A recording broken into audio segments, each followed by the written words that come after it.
up, my guys and geeks? Today, we have a very important topic to discuss. The question of whether or not the MCU's Tony Stark was a Skrull.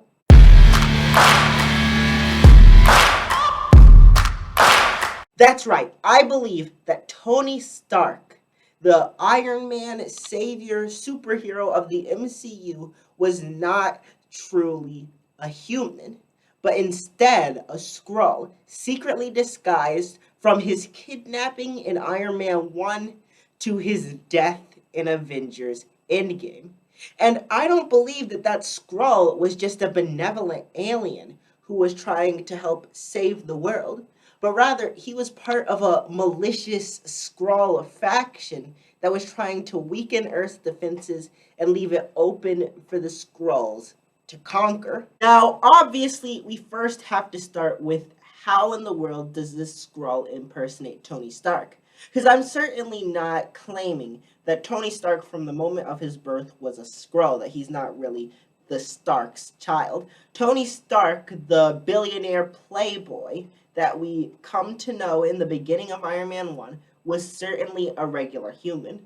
But I believe that when he was kidnapped, the real Tony Stark actually died and was instead replaced by a Skrull imposter. That imposter! So let's start there with his kidnapping. Now, we know that Tony Stark was in Afghanistan and that he was there to demonstrate a new weapon that could be sold to the US military. For your consideration, the Jericho. And we know that his convoy was attacked by terrorists that we eventually learn are the Ten Rings organization. And I believe that the Ten Rings organization is the first place we have to start. Now, as we know from Ms. Marvel, the Ten Rings have had some sort of mysterious connection to alien life. We saw that they were helping the clandestines find the bangle in Ms. Marvel, and we also found the bangle on what looks like a blue hand, which very well could be a Kree hand. And between those facts and the fact that the Ten Rings appear to be of alien origin, I think that's enough evidence to believe that the Ten Rings had some sort of alien interactions. Aliens? Audiences love aliens.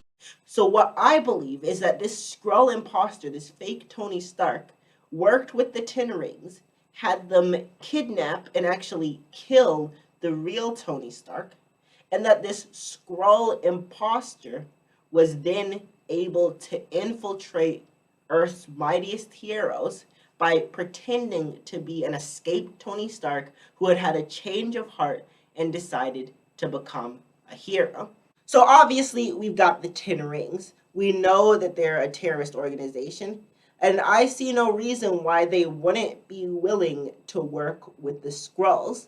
The Mandarin would likely have believed that he would be able to turn on the Skrulls at some point and seize power for himself, and I believe their combined plan to rid the Earth of its defenses and to weaken other interests in the Earth, as I'll show later, would have caused them to be at least somewhat tentative allies. So the Ten Rings attack this convoy, they capture and kill the real Tony Stark, and the fake Tony Stark is put in place as a Skrull. He experiences this time of captivity. He builds the first Iron Man suit, which would be easy to do due to his advanced technological knowledge, since he's from an alien nation that is far more technologically advanced than the citizens of Earth. Am I starting to make sense? So then this imposter eventually escapes, is actually released. The Ten Ring soldiers that we see Iron Man killing, they were willing to sacrifice their lives for the Mandarin. We've already seen that they're Gave his figurehead the name of a chicken dish. very fanatical in their loyalty. I see no reason why some of them wouldn't be to the point of willing to sacrifice their lives for the Mandarin's grand plan, or really, in this case, the Skrull's grand plan. So now we've got this Skrull.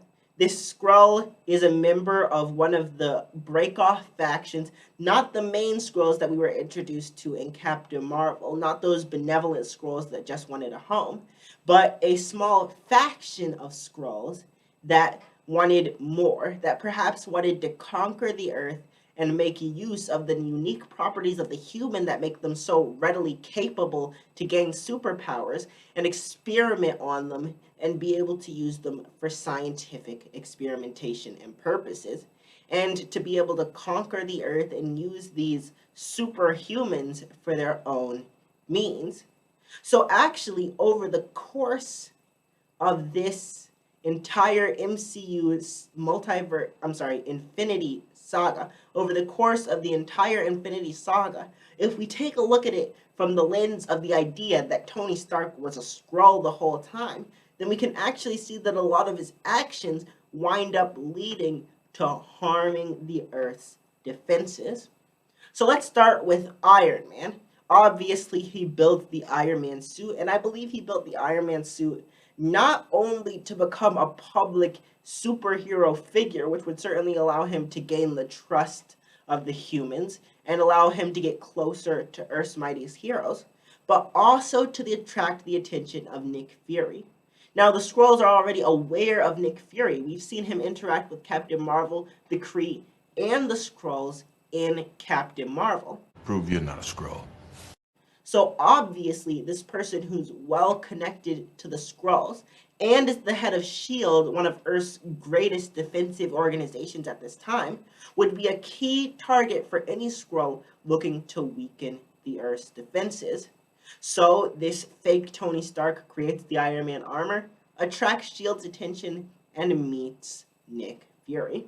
The next point at which we see Tony Stark is in the post-credits scene of The Incredible Hulk, where he's not only gaining Nick Fury's loyalty by working with him, but also further ingratiating himself with other powerful figures like Thunderbolt Ross, who we already know is a very powerful political government figure in the MCU, and the Hulk, who is perhaps one of the Earth's greatest defenders. Welcome, strongest Avenger. In addition, this working allows him to get research into gamma blood, which could help the Skrulls figure out how to take down any gamma-powered individual, and some of the super soldier serum that they were working with to try to recreate when they wound up creating the Hulk, with super soldiers also being very common on Earth and a very clear obstacle, even if not the greatest obstacle, still an obstacle that the Skrulls would have to overcome if they wanted to conquer the Earth. But then we move on to Iron Man 2, where I believe that Iron Man's primary motivation was to convince everybody that he was a benevolent figure. By struggling with his own inner demons, by struggling with his own poisoning from the arc reactor, by struggling to overcome Justin Hammer and Whiplash, he kind of establishes himself as a truly dedicated hero, getting him even closer to Nick Fury, while also allowing him to be introduced to characters like Black Widow, who we know is another powerful hero on Earth. And of course, he also gives armor to War Machine, who, as we find out in the D23 sneak peek for Secret Invasion, has been aware of the Skrulls. So he could actually be working with this Iron Man Skrull, and maybe either he is a Skrull and he's working with Iron Man, he might be a human who's working with these Skrulls maliciously, or he might just be a human who's been tricked into thinking that Iron Man and his fellow Skrulls are benevolent and don't wish the Earth harm. But certainly he could be working with them. Now, the next two projects we see Iron Man in are the Avengers and Iron Man 3. In the Avengers, not only does Tony Stark become connected to some of the greatest heroes on Earth, Hawkeye, Hulk, Thor, who gives an Asgardian tie-in with the Asgardians being a potential threat, Black Widow, and Captain America, but he also ingratiates himself even further with S.H.I.E.L.D., and he's able to severely weaken the Chitauri, which would be one threat to the Skrull invasion. He's able to keep Thanos from collecting more Infinity Stones, which would certainly be another obstacle to the Skrull invasion. And he's able to severely weaken Loki, which prevents Loki ultimately in the long run. If he had won in Avengers, he would have been ruler of the Earth. But as it is, his loss in Avengers ensured that he never had another chance to conquer the Earth. I am burdened with glorious purpose. And then in Iron Man 3, obviously, he's just playing the role. In my opinion, he's dealing with some problems from Tony Stark's own past while allowing himself to look more like a hero, gain further entanglement with S.H.I.E.L.D., which we'll see in the very next project where he's mentioned is absolutely key to the Skrull's plan. And he's learning more about Earth's defenses. He's learning about the extremist program, and he's just getting a better idea of what exactly the Earth could have protecting it in terms of superheroes and super villains who want the Earth for themselves. But now the next project where we see Iron Man's name pop up is actually one where he doesn't even appear, Captain America and the Winter Soldier. And while Iron Man's involvement in this movie may seem like absolutely insignificant stuff at first glance, I believe this is one of the biggest moves that Skrull Iron Man makes. He helps develop the Project Insight helicarriers. He ultimately winds up helping make them more efficient, making this possible. And we all know that Project Insight and Hydra's infiltration ultimately wound up leading to S.H.I.E.L.D's downfall. I believe that Iron Man deliberately helped speed up Project Insight so that he could destroy S.H.I.E.L.D., so that S.H.I.E.L.D. would crumble from within, and one of the Earth's greatest defenses is destroyed. Captain America is left much more weary of the government, which, as we'll see, winds up breaking up the Avengers. And Nick Fury, one of the primary people who would be able to figure out something about the Skrulls, is left without a lot of the support that he's thus far relied upon. He's lost a lot of his power because S.H.I.E.L.D. just doesn't exist anymore. But now we move on to Avengers Age of Ultron. And, oh man, it's actually pretty easy to see what Skrull Iron Man's plan would be here. He winds up taking down Hydra, who could have been another protection problem for the Earth. So now there's no Hydra or S.H.I.E.L.D. And he winds up creating Ultron, an artificial intelligence that, from Tony Stark's earthly knowledge, went out of control and wound up destroying people's faith in the Avengers, meaning that it wound up weakening Earth's protectors because they didn't have the people of Earth rallying behind them.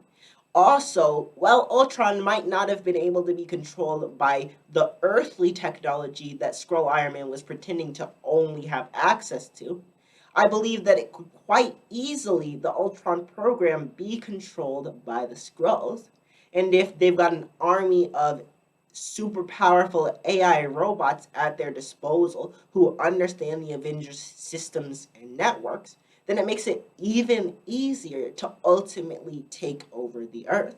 133 IQ. The next project where we see Iron Man is Captain America Civil War, where a lot of things come into play that I ultimately believe demonstrate how Skrull Iron Man is trying to break apart the Avengers. Obviously, the Sokovia Accords are signed. The Sokovia Accords, which were caused by Ultron, which, as I just said, could have all been part of this Skrull's plan. And then this Skrull further would go along to cause a rift between the Avengers, pretending to call upon some moral compunctions. I'm Team Captain America, by the way. Pretending to call upon these moral beliefs and then causing the Avengers to split up. Ultimately, this conflict ends up leaving a lot of the Avengers in prison or on the run, certainly unable to help defend Earth against a Skrull invasion.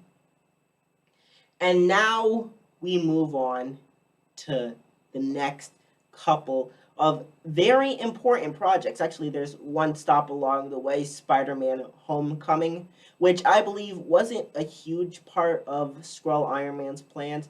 Obviously, he's getting tabs on Spider-Man. By this point, he knows everything about Spider-Man. And because of his technology within the suit, technology that he certainly would have shared with the other Skrulls, they've now got control over all of Spider-Man's systems for the foreseeable time until he eventually, in No Way Home, ends up, getting rid of the Stark technology in his suit. Control! But between Homecoming and No Way Home, that entire period of time, the Skrulls could have easily gotten any information they wanted from Spider-Man's suit about Spider-Man's capabilities. But oh boy, here we go. Now we're hitting the last few projects where Skrull Iron Man comes into play. And by this point, I feel like there's a very obvious question that pops up as we move into Infinity War and Endgame. If Tony Stark was a Skrull, then why did he have a human daughter? And I believe he didn't.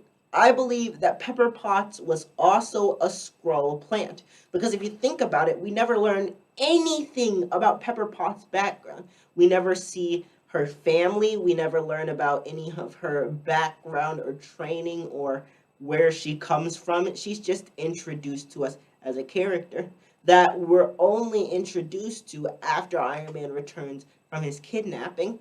This Skrull could have easily taken Pepper Potts, who was probably a real human who really worked at Stark Enterprises, and just wiped her out, taken her place, and now not only does it serve to humanize this Tony Stark and serve as a balance or checkout for any of his decisions, but also Pepper Potts is well positioned from a more innocent standpoint. Nobody's expecting as much of her to not only be able to get into places that people may have their guards up and keep Iron Man from getting into, but also she survives Endgame, so she could still be working on this plan. You need to keep both eyes open. And obviously, if Morgan's parents were Skrulls, then they could have explained to her, they could have indoctrinated her, and obviously she would stay in human form around them and other people, something Pepper would be able to ensure happen. But now we move into Infinity War, and pretty much everything is ready for the Skrulls' secret plans. The Avengers are broken up. Thor is off-world, and ultimately Asgard has been destroyed, something that while Iron Man couldn't have been sure would happen, he could have at least known that Thor would be off-world and distracted by the hunt for the Infinity Stones, something that he doesn't really strongly object to when it happens in Age of Ultron because it gets Thor off the board. He makes no effort to track the Quinjet and find Hulk because with Hulk off the playing board, most of the most powerful characters in the MCU are off the playing board. They're no longer protecting the Earth. But obviously, Doctor Strange approaches him and warns him of Thanos. And Skrull Iron Man is happy to help because Thanos, maybe even more so than the Kree, poses a humongous obstacle to the Skrulls' desire to invade Earth. Because if he captures the Infinity Stones, then nobody can stop him. Perfectly balanced, as all things should be. So he works with these other heroes because he figures ultimately it's either I grapple with Thanos with the full power of the Infinity Stones but leave the Avengers broken, or I try to reunite the Avengers only temporarily and maybe manipulate events so that a few of them don't make it out of this battle with Thanos, further weakening the Avengers, and I get Thanos out of the way. So I definitely think that Skrull Iron Man was just like, we got to get Thanos out of the way. And in the meantime, I can also get some of the Avengers out of the way. Like Vision. Vision has the Mind Stone in his forehead. Vision is off the the playing board. I believe that the original intent of Tony Stark was for Ultron to be able to be uploaded into Vision, but obviously at this point, Thanos is coming for the Infinity Stones, and Tony Stark really doesn't have an opportunity because of Vision's intelligence and his goodness to be able to kind of get the Ultron intelligence in there. So it's better to just let this Vision be destroyed so that he's not an obstacle and be able to start over again once Thanos has been defeated. But obviously, things don't work out exactly as intended. But Tony Stark survives. He winds up making it back to Earth, and he's in a perfect position to manipulate things. He builds the quantum tunnel so that Thanos can be stopped, and so that ultimately the Skrulls will have the perfect opportunity. Black Widow dies, which decreases Earth's defenses. Captain America and Thor wind up retiring. Well, Captain America winds up retiring. Thor kind of winds up going off-world, but they're both out of the picture. Hawkeye winds up semi-retiring, but he was never the greatest threat. Sick burn. And Smart Hulk is severely weakened. But obviously, now we get to something even bigger than the first part with Infinity War, which is Iron Man's sacrifice in Endgame. Now, I believe his sacrifice makes perfect sense. Not only does he ensure that the Earth kind of loses a lot of its defenders and that a lot of its defense is left weakened. The Avengers are left practically non-existent by this point, consisting of a guy with wings, a dude with a metal arm, some bug people, and an archer. And I mean, Doctor Strange and Scarlet Witch, but those two is much better than, Thor and Hulk and Captain America stand beside them. So he gets as many players off of the board as possible, manipulates things so that as many players will get off of the board after he dies as possible, and then he sacrifices himself to stop Thanos and leave the Earth kind of in this shock, where the Earth is kind of not sure what's going on and is still grappling with half the population disappearing and then returning. And if you're wondering why the Skrulls didn't just invade the Earth when the people had disappeared, I believe it's because of He Who Remains. We obviously know He Who Remains was manipulating events up to Loki, and I believe he kept them from being able to seize that 5-year time gap opportunity. But now that he's dead, they're able to continue working on their plan and cause full chaos. They're able to get what they wanted. It's also possible that the Skrulls might have wanted to be able to study figures that had disappeared in the snap. So they wanted to regain those people so that they'd be able to study them alive or dead. At least there'd be something there to study. But obviously the question is, the Skrulls revert back to their normal form when they die, so why wouldn't this Skrull Tony Stark turn into a normal human? Well, who knows what the Iron Man armor can do? Tony Stark is basically the only person who fully understands the Iron Man armor. Jarvis is gone. Friday is under Stark control, so Pepper can take care of her. There's no living entity that fully understands how the Iron Man armor works. It's quite possible that there was a feature that the Skrulls added in that would have suppressed this transformation and left Iron Man looking regular. And then, of course, once the battle was over, Pepper Potts would have been able to dispose of Iron Man however she wanted, so she could have made sure that nobody would ever be able to find this out. So ultimately, there we go. The Skrulls are perfectly primed for an invasion. Most of the Avengers are off the board. They've got the potential to use the Ultron AI. Thanos is no longer a threat. Asgard is no longer a threat. The Chitauri are no longer a threat.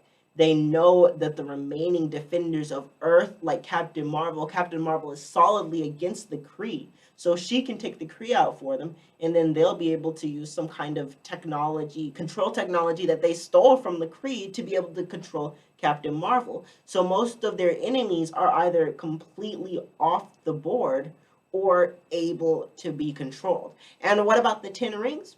What about them? The Skrulls just are going to turn on them whenever they want. They allowed the Mandarin to do his own thing. He ultimately wound up causing his own death, which I believe is one of the reasons why the Skrulls haven't invaded yet. They didn't want to have to grapple with the Ten Rings, so they allowed this whole thing to play out with the Mandarin eventually leading to his own destruction. And now the Ten Rings are an entirely weaker group under new management and vulnerable.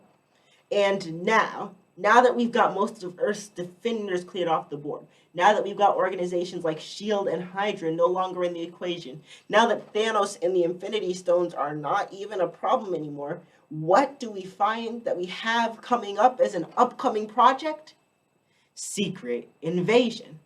Now that everything has been perfectly set up by Skrull Tony Stark and Skrull Pepper Potts to get everything off the board and set things up perfectly for a Skrull invasion, the Skrulls are invading. There's no more He Who Remains to hold them back. There's no more enemies on Earth to be a true problem. All their other enemies are either defeated or able to be manipulated and taken care of by the Skrull faction. So the Skrull small faction is ready to invade, and they're ready to come in Secret Invasion, and I personally believe that that Secret Invasion show is going to reveal that Iron Man was a Skrull all along. Alright, so guys, please let me know what you think in the comment section down below. Was Tony Stark a Skrull the entire time? Were him and his Skrull wife manipulating events to clear the playing board and prime the Earth for a Skrull invasion? Were they responsible for everything from the downfall of S.H.I.E.L.D. and the defeat of Thanos to the retirement of Captain America and the deaths of Black Widow and Quicksilver? Is the Ultron intelligence going to be used to conquer the Earth as we know it? Let me know what you think down in the comments section below. Of course, make sure you liked this video if you enjoyed it, and please subscribe and hit the notifications bell so you don't miss out on any more crazy geek space theories. And I'll see you in the next video. If you want to watch an explanation of why Harry Potter can't see the Thestrals until the 5th book, you can click right here. If you want to stick with the MCU and keep checking out more MCU stuff, you can click right over here. And you've got to make the choice quick because this video is going to end in 3 seconds. 1, 2, love you guys, 3. Adios.